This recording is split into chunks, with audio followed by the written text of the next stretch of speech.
Hey everyone, Yvonne to S with WTFreq, and we're getting the video quality. We're getting what we're getting today because it's not perfect.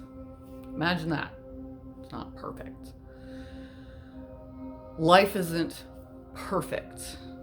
What does it even mean? Seriously, isn't it relative?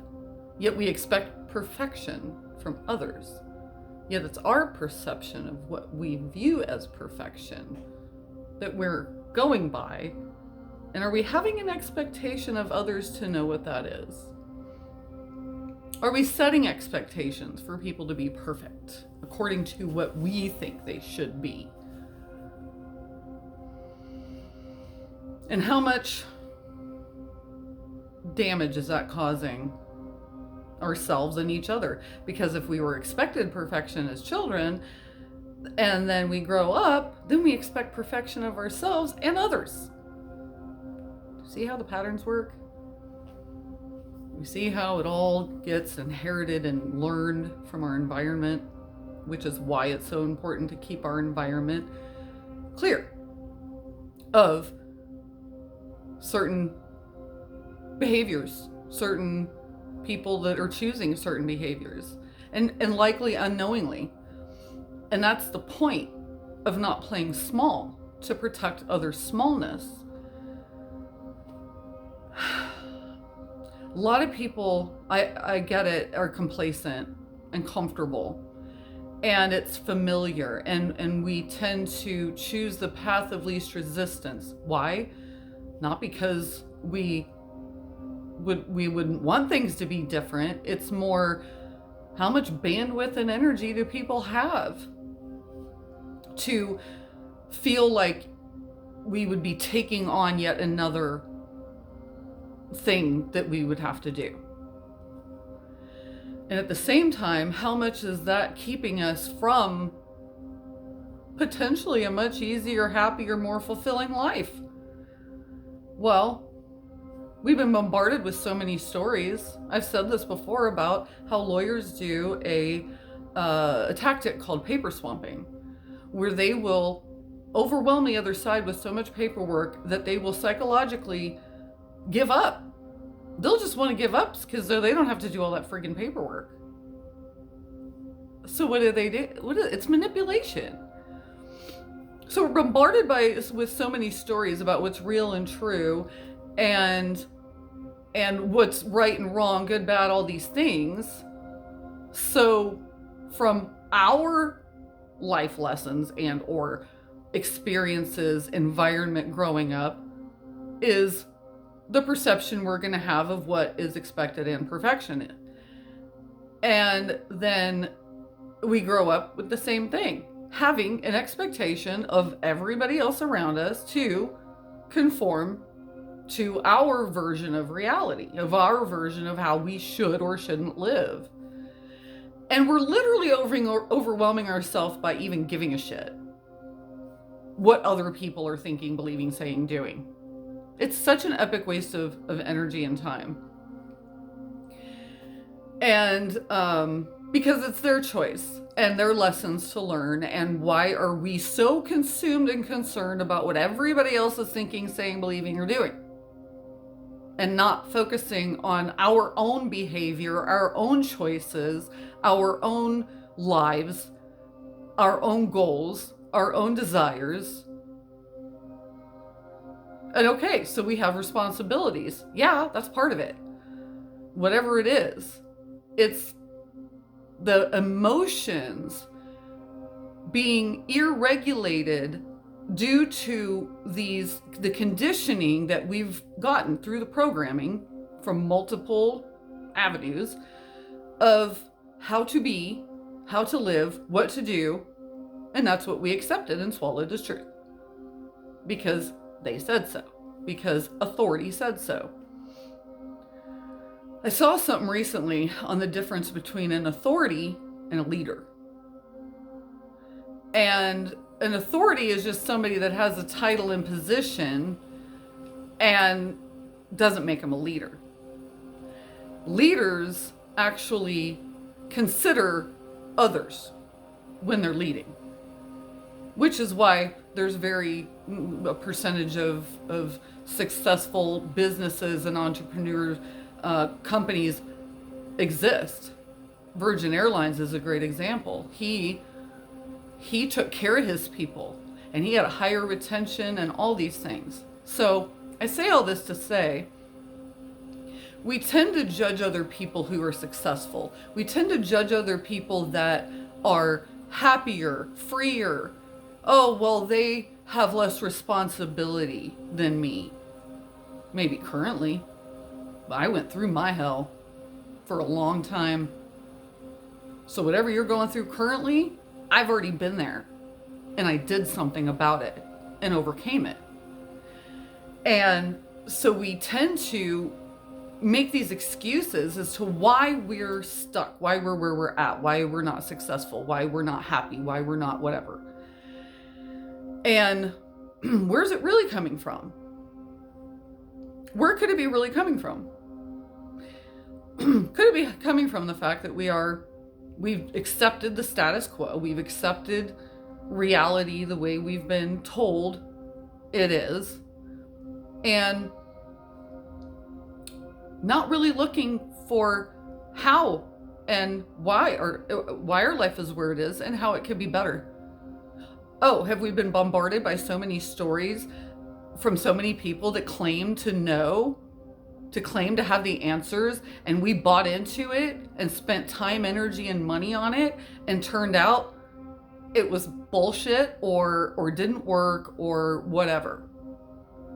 Or it was too expensive, whatever the situation is, that it ended up not working for us. Whatever we invested in ended up not working for us. And so we just gave up. Or somebody screwed us over. And so we don't trust anybody anymore because there's so many scams out there that we've just shut people out altogether and have just given up. Given up trying to look. And that's where the complacency comes in, because I was there for sure for a long time and wanted to give up so many times and almost did multiple times. I came real close because it was figure it out or fuck it for me. I needed answers if I was going to keep going. And a lot of people, if their childhood wasn't as hellish, if it wasn't as bad, they likely were at least comfortable enough that they weren't in these deeper, more traumatized patterns, that it was still traumatizing, but not enough to push us to look. And then what happens is, we're in fight or flight. I mean, we're stressed out as kids. We're seeing the stress examples as parents. And so we grow up stressed the fuck out. And why? Why?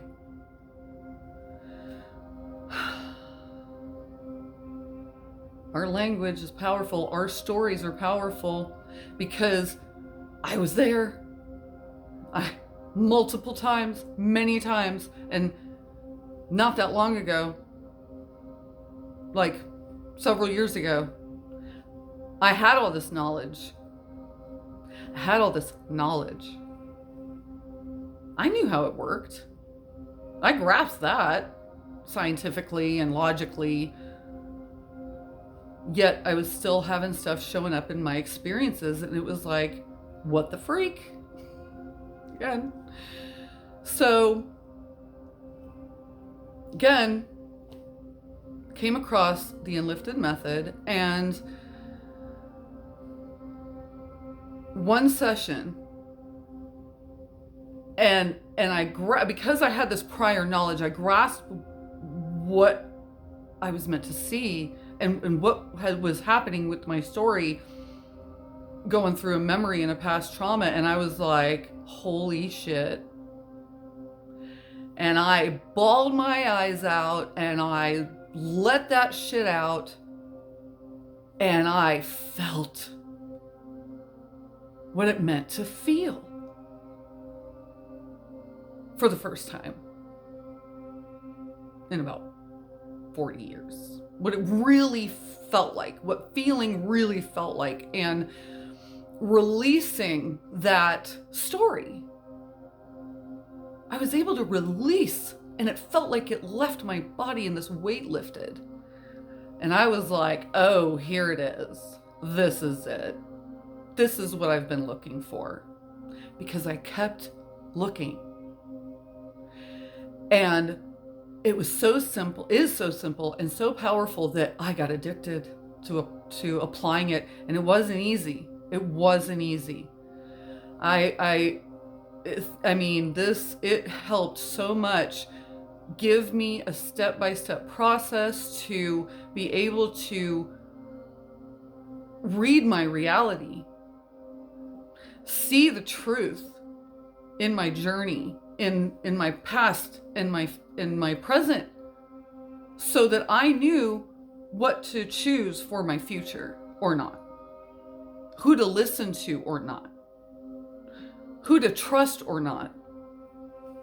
And like I said, I now do these methods, or this method, and happy to point you in whatever direction. I have friends that have some brilliant stuff out there that I will happily guide you to if I'm not resonating with you in desiring to receive anything. And again, I'm not selling, simply sharing what helped me so that you have options.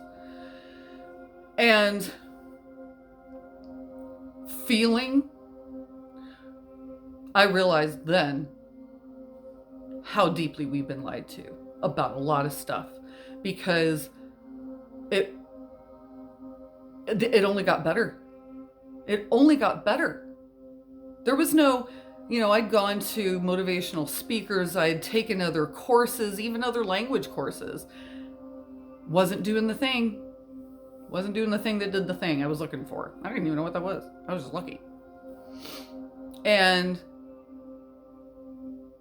feeling this, it wasn't telling me, it was so simple, so it was easy to understand and grasp, and so powerful that I was like, oh, this actually has lasting benefits.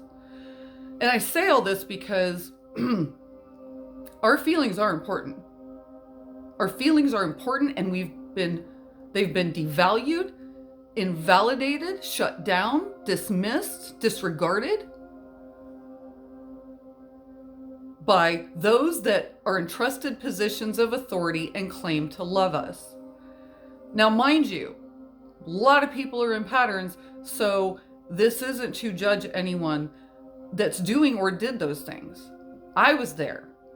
We do the best we can, right? We're doing the best we can with what we know and what we understand about ourselves and about our world. And it's simply being open to listening to another perspective, listening to somebody else's story that we may learn something from. And isn't that interesting? We're arguing over so much shit about who's right. We're all right. All our stories are right, as far as I'm concerned. If you believe they're true, then they're true. Who am I to say your experience, your perception isn't true or right? It's how are we behaving? How are we feeling? And what are we willing to do about it? Because one thing I realized, going back to the complacency, look at the kids and the generation and where it is right now with where people are with this up and coming generation that's comes across, not all of them, mind you, there's some that are very, very aware. I've come across, and I'm like, wow. And I feel like it's because in this time, in this day and age, and where we're at in generationally, that, excuse me, see, not perfect, that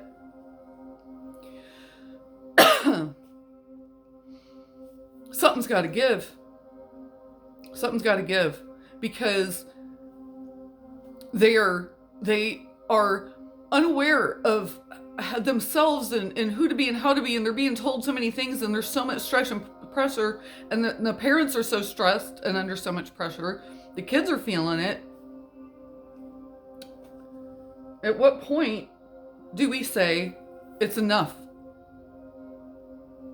It's enough. And so I completely understand where people are coming from, 1000%. I was willing to do something about it, and it did take a lot of looking. And so I did a lot of looking to save a lot of people a lot of time.